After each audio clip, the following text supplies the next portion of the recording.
Welcome to another episode of Little Talks, your weekly dose of marketing news and insights from Littlefield Agency. He's rolling the music. We're live. We are live, and it's good to be live. I actually kind of like this. He did give us a warning. I like this hour of recording. Oh, 1 o'clock? Kind of nice. Then again, I'm pretty amped up in the morning. I missed you at 9 this morning. But now I'm here with you at 1. This is my last air quotes meeting of the day. No kidding? Yeah. This is not my last air quotes meeting of the day. I heard.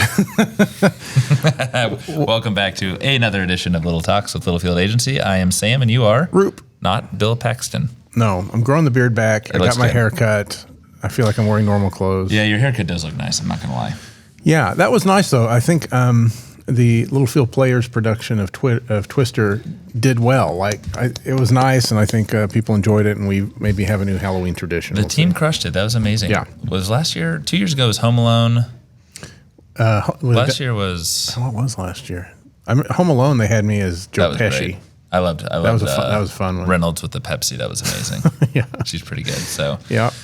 Anyway, we got a lot of moving pieces this week. Last week, we had a wonderful visit with Mike from Grasshopper. And tomorrow, I'm going to see the entire Grasshopper team with Brock and Julie you're as well. Up at Mountain Ridge. Sean Hubbard was here yesterday for a series of meetings. We've got Rib Crib in this afternoon for a big media plan presentation for 2024. Yeah. It's that time of year, baby. It's a lot going on. It's really good. I love it. And we have, what's starting Monday, Sam? Starting on Monday is construction. This place is about to be blown up. We're actually talking about, okay, what do we do for the podcast? We're testing some things. We might go down to the basement. There's a whole plan to be basically right to our left here is being blown up, and the north side of our office is being blown up. Mm-hmm. And it's going to be loud. So a lot of work from home activity. Loud and dusty. There will be some people up here in and out, etc. It's supposed to be 45 days, and you know that means it's going to be about 75 days. I was going to say 90, but yeah. Okay, I'm hoping 75. I'm double. Really, I'm being optimistic. I'm thinking 60. Really, they're just sledgehammering some walls. That's it. Putting some glass up. Easy. It's very simple. It's just like when we create a website, right? It's really easy to develop. No big deal. No big deal at all. So a lot of moving pieces this time of year. It's a great time of year, though, as we are approaching the middle of November and the holidays. And when it's all said and done, it's going to be well worth the dust in the construction, and it'll be great. Yeah. Yeah. I'm loving this week's topic. We had a whole internal meeting around this topic for ourselves yesterday, and I had written the script last week before I knew we were doing that. And I thought, man, Sam's going to come in loaded. You've already told me this last bullet you're going to go after me. Yeah, and then we just got out of an exec meeting, which was really good, and we have productive conversation. Think about the good old West Wing days. You can have healthy conflict for the better of the country, right? Tension is okay. Anyway, Roop and I had some tension in the last meeting in a good way. Actually, it literally went with me. You don't know. It might have been. But I told him we're going to have tension on this. Like he tried to pass it off to his dad never mind. Never mind. David, you're in the clear. He's not listening. He's not? Yeah, let's be honest. He's not listening. This week's topic, mastering B2B landing pages. Yes. Very timely per our conversation yesterday for our new Littlefield website that will be live, and I'm saying, mark my words, by Christmas. It will be. Everyone knows it. Anyway, but 100%. We're going to talk about some tips and some tricks for what Roop is calling maximum impact. Maximum impact, AKA baby. Conversion. Do we have any cool music we can hit for that? No, not even like a guitar solo or anything? Nothing? Well, Joe Satriani? That's not. We should call Sarah and have her sing us a song. Sarah was live on the podcast earlier from her cell phone. We may have a call-in capability now. Yeah. We'll utilize here soon. I would love to call in. Ooh, I like that. Okay. That's not really maximum effort, but okay. I would love to get Trent on the call when he's on the road or in his office and have him chat on the pod. And that'd be cool. Yeah, well, that's the goal. We might do that. Okay. We're also talking about live streaming. We got big plans. Okay. Walk us through some key points. Yeah, real simple stuff. And I'm going to argue you. Oh, God. And I'm going to agree with you. All right. So 3 tricks for maximum impact on your B2B landing pages. And first off, what's a land? Oh, there it is. Yeah, topic 1. First off, what's a landing page and why do you need one, Sam? You going to put this on me? I thought we were playing it that way today. Okay, fine. Well, here we go, buddy. Gloves are off. So we talked about this yesterday in the sense of you have landing pages on a website. Mm-hmm. your landing page in the sense of traffic driving tactics to get your audience to eventually convert. Your audience may have never heard of your B2B brand before, right? They are learning about you. They're looking for a certain product, a certain service offering. They land on said page, and how are you constructing this landing page to not only inform the user, but to drive them to conversion and get them in your sales cycle? A lot of times Did I answer that correctly? Pretty close. I nailed it. I think you nailed it. So a lot of times our website pages are not designed or optimized to present content in the same way. And they really aren't. Someone coming from an ad campaign has, they're not there to necessarily love on you. You're lucky you got them to come over from the ad, right? You've opened the door. You've got some limited time and attention, and sometimes your main website is not optimized or built in a way that those pages are where you want to send them with traffic. So, You have a specific example? Anything come to mind? You don't have to name client, but just call it a product landing page. I'll just use us. So on our website, we focus a lot on our work and culture. The articles are on there, and our podcasts on there, and all this stuff. We don't go into great depth about the services we offer or the process that we run or what you can expect when you start working with us. Yes. There's a little bit, but there's not a ton. On our current site, you're correct. It's not a ton. So as we started trying to create campaigns, or you might need to create campaigns around a specific audience or service or product or need, sometimes you need to create a standalone page that features and talks only about that thing. It's singularly focused, and it's what that user has come from an ad that made a promise, and that landing page is going to deliver on that messaging. Okay, Yep, nailed it. And it's almost never going to be your homepage. I mean, a lot of times people just think they send ads to the homepage. Very rarely. Majority of our traffic comes to these landing pages. So we've created landing pages. We have clients that create landing pages that focus and tell a different story, a more focused story than what the main website, how it may present that content, if it does at all. So that's why you would create a B2B landing page. And can I specify here? So we talked about we are a HubSpot certified partner. Yeah. So we've got a paid search strategy, and said person types in the right keywords. We show up. We've done our job. They land on our page. I don't want to call it an argument, but the conversation that we had yesterday was, okay, is it HubSpot and HubSpot only? Do we list other service offerings? So, hey, yep, we absolutely have this HubSpot capability, but did you know, Mr. and Mrs. Client or prospect, that we can do creative strategy? We've got a whole sorts of paid media and analytics. And so it's understanding, okay, I have this one challenge, but what other solutions can you provide? So we had an open conversation. I think we landed on what you did not want to go with, correct? I think so the you're group losing a lot lately. No. I think the group talked itself back into what I wanted. See, if I wait long enough, that usually happens. That's going to be the case for the other thing too. Anyhow, so yeah, that's why you'd want a landing page. But when you're creating these, it's a blank canvas, and it needs to be really singularly focused. And you can have certainly spin-offs from there. You don't want the user ever on anything you do to go to a dead end on a page. You always want to offer some other. You want to stay with you. So having additional articles. to convert. Yeah, you want to convert. So if you have other articles or other services you offer, products you offer, and some sort of little, carousel or whatever at the bottom that you want to lead them onto, go for it. But 90% of that page needs to be focused on the thing you told them you wanted to sell to them or talk to them about. So when they come to that page, how is it different than a regular website page? And that's what the three tricks for maximum impact are going to be about today. I love it. There's a bonus fourth one. I'll go ahead and just throw that out there. So, your landing page isn't going to be too different than most pages. It's going to have copy and images, video, things like that on it, charts and graphs. But the thing you got to remember is that short attention span when someone's come over from an ad. It's not the same. It's not the same experience. So you need to be really tight with your headlines. They need to be compelling. They need to be short and to the point. They don't need to include a lot of language that the user doesn't understand. Because remember, the rest of your site's not there. And even if it was, you think someone's going to go through 7 pages on your site to learn some concept or some product nuance that it's just not going to happen. It's not product. Not normally. So make sure you have nice, compelling, short headlines. Know your audience. If you've got a farming audience, you want to make sure your headline speaks to a farming audience, not to a steel worker, right? Make sure you know who they are. I'll give Zach Bateman a shout out. Some of you know this, every once a month on the first Tuesday or Wednesday of the month, which was today, Zach presented a really cool tone and voice document that hits on exactly this, right? Knowing your audience and the language that they are speaking, because if there is a disconnect after hooking them, No bueno. Yeah, and you want to fulfill on You're the experts. You want it to be consistent. Whatever the tone and voice was on that ad and whatever that promise was, you want your landing page to reflect it. So maybe it's a similar imagery or font choices or whatever. You don't want it to be a disconnect where you've got a red ad and you come to a blue page, right? And like keep it close. And as you're thinking through this, look at your competitors, right? They're all saying the same thing. Yeah. And I know we're going to talk about copy here in a little bit, but a lot of B2B brands lead with features. Now, what is the benefit to me as an end consumer in working with your product? And a lot of people miss that mark. Yeah.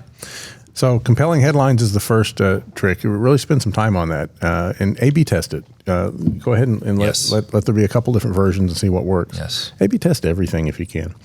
The second trick for maximum impact is the copy, and it's a pretty similar concept to the headline. Only just the thing here to remember is to keep it simple. Always keep it simple. KISS. Keep stupid it simple, is the last one, right? Mm-hmm. I say that to myself quite a bit.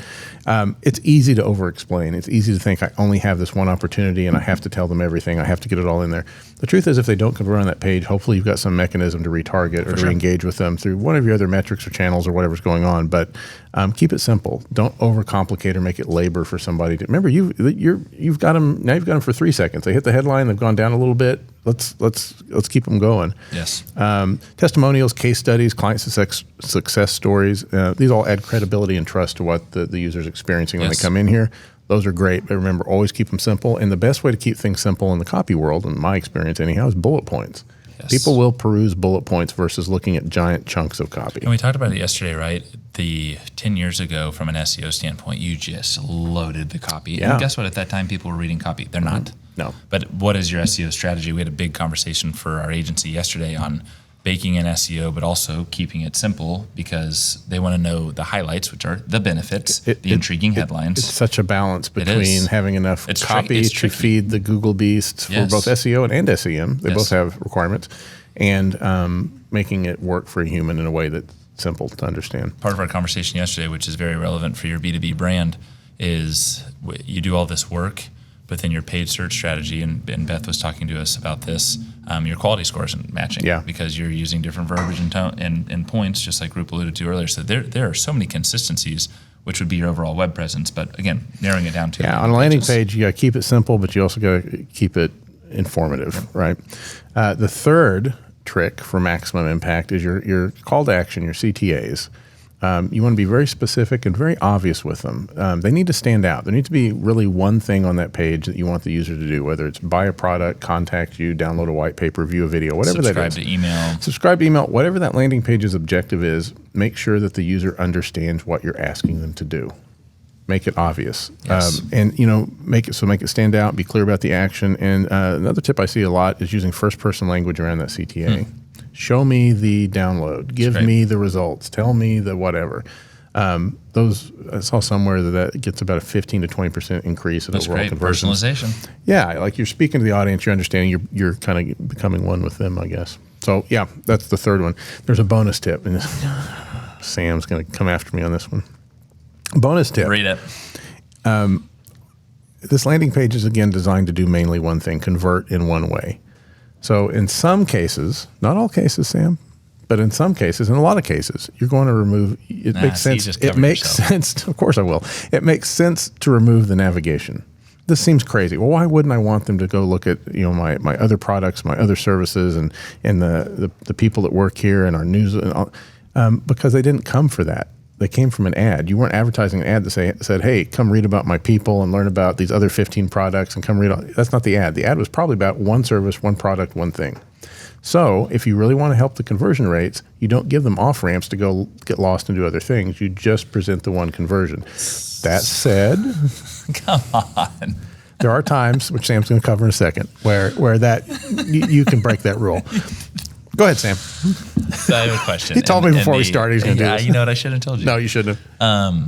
In your example with no nav, how much information is on this landing page? Enough for them to convert. You need enough for them to convert. And by the way, I'm not saying get rid of all nav. You can have a link to your main website up there. Your logo is probably going to be present and link back. Yes. Yeah, but you don't want them getting distracted by things you didn't ask them to come do. If I asked you to my house to mow my yard. I can't argue with you on this. Right? And you came over, and I had a swimming pool, and we're having a party, and you're kind of distracted by that. And I got another party inside, and some of us are going to a baseball game. There's all this other stuff going on. You're like, why am I mowing the yard? I just want to go if I'm not home and none of that's happening, you're just mowing the yard. You're focused. I didn't distract you with good times, right? Let's do it all though, man. There's times where you do want it. Here's my thought on keeping the nav of, especially, we're lucky that they've clicked. They've interacted with your brand. You've done your job. You've gotten them in the front door of your home. There's a lot of victories leading up to that point. There's a lot of victories leading to that point. I'm of favor. Give them the information that they need, but not everyone is ready to convert. Now, to your point, right? Retargeting strategies. It might be. We had someone come in recently that is now a client. It took them 3 weeks to convert. And if you think about the buying cycle, you're not buying a piece of B2B equipment in the blink of an eye unless you really need it right then and there on your job site. Yeah. So I like to say, okay, let me take a look at this. Yep, they have what I need, but let me get to know this company. Let me get to know this brand. What do they stand for? Is their service outstanding? What is their competitive differentiators? Like you said, I might need a directional drill, but little do I know I could get a vac with that drill. I could get a mud mixer, right? There's so many different products. That's so true. Can I counterpoint it real quick? Sure, because you can list it on the freaking landing page. No, I would What's say your counter? I would say that concept isn't wrong, but it would be if you only had one campaign ever running at once, and hopefully you're running some branding campaigns. You've got social channels running. You've got a strong email landing marketing page specific, right? But it's part of a bigger ecosystem overall. Most of the time, you're feeding the beast. So. Hopefully that other stuff has led them to the point where they're hitting this landing page ad that's going to lead them to a call to action. When we talk conversion, rather, that really wasn't an argument because I teed it up for you. I'm so he goes. We sit down. We hadn't even started. He goes. I was like, I'm going to battle you on this last one. I was like, why? He goes, because I want to. Is your intent, user experience, all marketing buzzwords? The most important thing that we encourage our B2B clients, put your customer cap on, right? 100%. You're a customer navigating this page. You've made it to this portal, aka your website. How do we move them along to conversion? There are B2B sales cycles out there that are a day, 3 days, 5 days, 2 weeks. There are B2B sales cycles that are 6 months, 9 months, 12 months, 18 months, up to 24 months. Yeah. We've seen it all. It's just, we do. We work with complex B2B brands, shorter sales cycles, longer sales cycles. And there's a time and a place, but you brought up a great point earlier of you got to keep them focused. You really do. It's about getting conversions at this point. It is. Yeah. It is.